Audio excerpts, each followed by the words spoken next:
And in the case when it does happen, the president, more often than not, has gone on to defend his appointments with a series of, well, we have to label it untruths about their credentials. You have been charged with the incredible task of cataloging the number of untruths that this president has trotted out thus far, only in nearly 11 months of his presidency. How's it going, David? Well, we actually need a whole team of people to do it. It's not just me, and it takes a lot of time. As you know, there are all these fact checkers out there. They've totaled up. They say Trump has said 1,000 untrue things. We set a much higher standards. We said, look, it needs to just be demonstrably and blatantly untrue. So we didn't count his crazy story about General Pershing. We don't count it when he gets some economic statistics off by a little bit. We say it needs to be demonstrably and really substantially untrue. And we've counted 103 distinct untruths, falsehoods, lies that he has told in his first 10 months in office. So there are a lot of them. Give us an example of your criteria, your top 3 that fall into the category pants on fire lie versus all of the other subtle untruths or, misappropriations of the truth. Oh, look, a lot of these we know, right? It's a blatant lie about his inauguration size crowd. It's the more substantive stuff. It's the stuff saying that we have the highest taxes in the world, which we clearly do not. So we basically try to take the most favorable interpretation. We say, is there any way you can justify this, and say it's kind of a matter of political debate, and if the answer is no, we count it. And then what we just did was we compared it, at the request of Trump supporters, we compared that pace to Obama's pace of telling falsehoods. So, Tim, you read this piece with such intrigue that you sat down and wrote a rebuttal to the New York Times piece. I did, and I did not question the premise of the piece, that Donald Trump is an exceptional, extraordinary liar, even among politicians, and certainly compared to Barack Obama. But I don't think it's a proper use of sort of data journalism to say we're going to count up these lies. And part of the way because I don't think they actually are counting the lies. I looked at the New York Times list, a very short list of Obama lies, and the first thing I did is I searched for my favorite Obama lie. In his first State of the Union, he said, "We have excluded lobbyists from policy-making jobs," which is one of his campaign promises. And there were 36 recently registered lobbyists in policy-making jobs, including a Goldman Sachs lobbyist as a chief of staff at Treasury and 4 former lobbyists in his cabinet. That was a lie. That was a blatant falsehood that didn't make the New York Times list. And you look at some of this, if you like your doctor, you can keep your doctor, was counted as one lie, even though he said it at least 30 times as president. And in my rebuttal blog post, I found the first 3 that came to my mind. Only one of those, if you like your plan, you can keep it, showed up in this. I just think that counting lies and charting them and doing this is a silly thing because you're not going to catch it. You did not have the New York Times. David Leonhardt and your team of journalists did not go through every single statement the president made, and you missed a bunch of Obama's lies. So again, I agree Trump's a much bigger liar, much more falsehoods, accidental and intentional, than Obama. But why didn't you have in there, if we have excluded lobbyists from policy-making jobs? Wasn't that a significant, clearly false statement?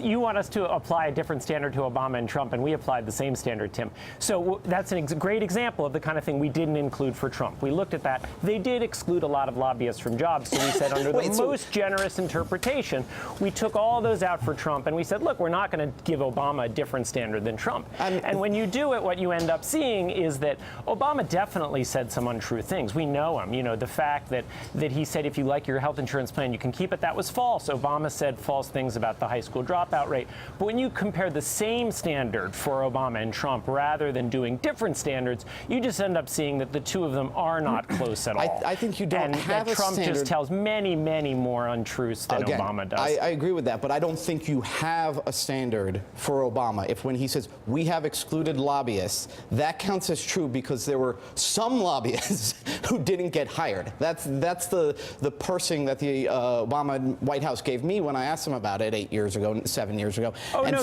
look, if you wanted us to do a if you could find ones that we excluded from Trump that were similar to that or included for Trump, I would agree that would be fair. But there are dozens and dozens of the ones, just like that lobbyist one for Trump, the crazy story about General Pershing, that's clearly false, but we didn't include it because under the most generous definition, you could see someone defending it. So we did the same standard for Obama and for Trump. And you're right, you could say, look, these 10 things about Trump you should have included, and these 10 about Obama you should have included. But when you do the same standard, you really see there's no comparison between the two of them. But Tim, just to underline, you can see that Donald Trump exaggerates far more than President Obama did. Than any politician I've ever seen in my life, yes. Right. He said that.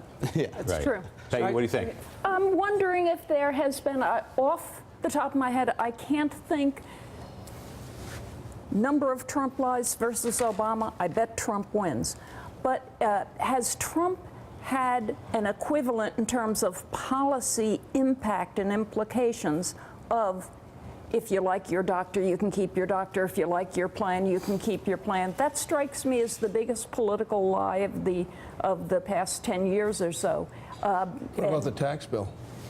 But it hasn't passed yet, for That's it. one. But Peggy brings up an interesting point. I Obviously, don't know. Trump wins the volume battle, but if you say lies that caused harm versus not believing it was a major piece of legislation that was his defining piece of legislation, Yeah. was built on that. She does bring up an interesting And this one of the central critiques of Romney in the 2012 campaign. Remember the motto from the Obama campaign: Osama bin Laden is dead and General Motors is alive. And so then he would go from the GM and say, "You said let Detroit go bankrupt." And he said in one of the debates, I want to get the exact quote because to prove that it's a lie. We don't worry about exactness here. By any standard, he said, Obama said, the federal government, Romney had said the federal government should provide guarantees for post-bankruptcy financing and assure car buyers that their warranties are not at risk.